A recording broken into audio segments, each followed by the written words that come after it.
Hello, Bell's Palsy here. Today I am going to talk about a treatment concept in facial rehab that is very important, especially when you start neuro re-education for a specific facial movement, and that is the 3S. S as in small, S as in slow, and S as in symmetry. So before I go into this, it's very important to understand that you cannot really force movement from happening when you have paralysis. In the initial stage of Bell's palsy, what we call generally flaccid paralysis, where there's absolutely no movement, it is not at this time that you want to do any of what I'm going to talk about, because that is pointless.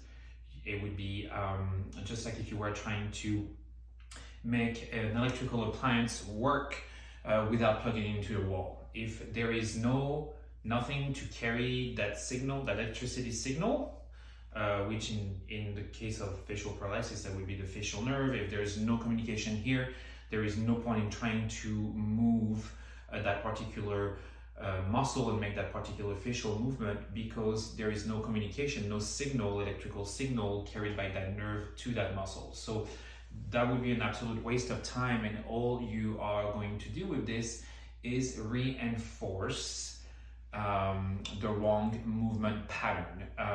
Not all muscles get affected the same way in with facial paralysis, so you might have some that still work and some that do not work at all.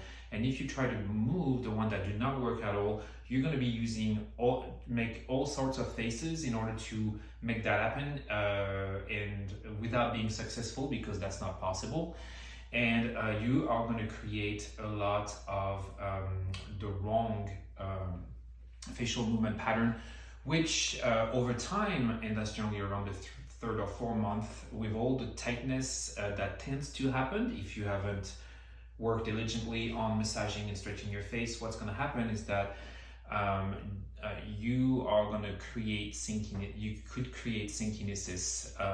That is one factor that can dictate if you're going to have synkinesis or not.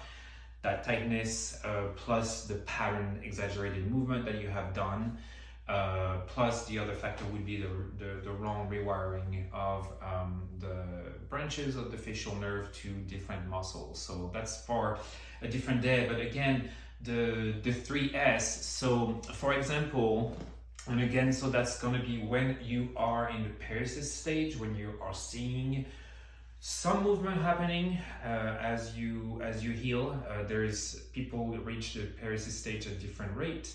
That all depends on the involvement of the facial injuries. So in the paralysis stage, so I'm going to take something such as maybe let's do with closing your eyes, as closing your eyes, I believe, is the most important, especially at first. That's the first movement that you want to work on, as severe complication can happen if you do not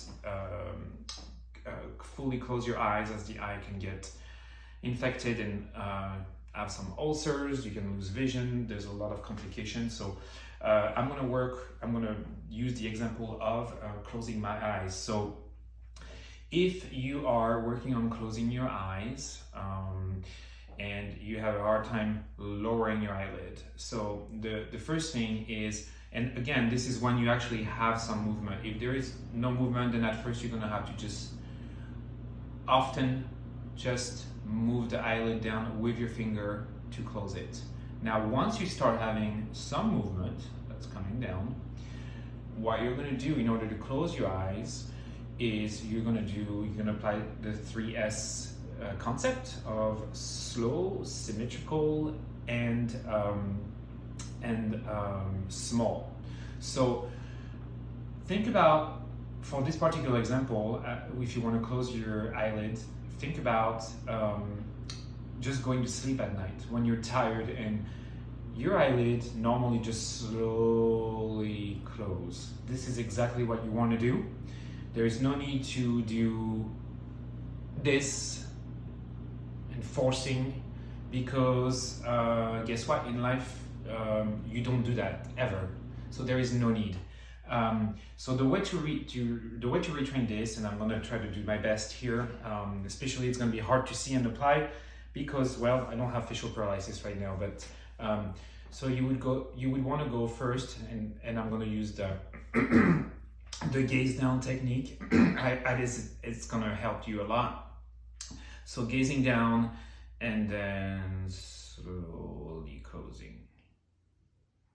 And see, what you want to feel is the exact same thing on each side. So that's where the symmetry comes from. You don't want to be, at first the tendency is going to be to try to squeeze hard with your strong side. And that's what you don't want to do, because that also creates synkinesis. So again.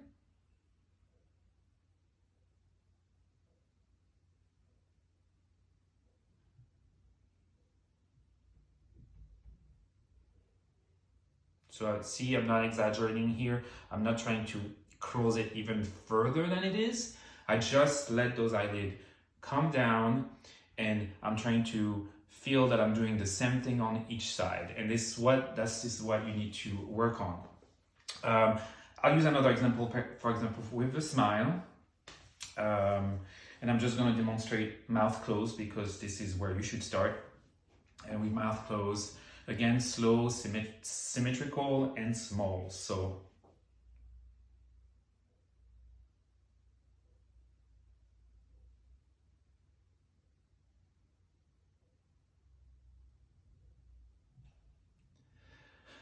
you can see that it's very different than trying to do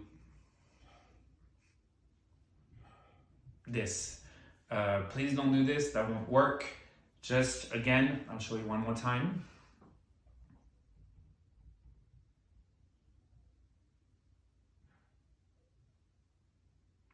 And basically, when you want to smile, you want to feel the smiling muscle, which is located right here. And you want to feel this part. This is what you want to focus on when you're smiling. And I would advise you to actually not do this in front of the mirror, because watching the movement of your lip is actually going to be counterproductive. You actually just want to focus on feeling this particular movement here.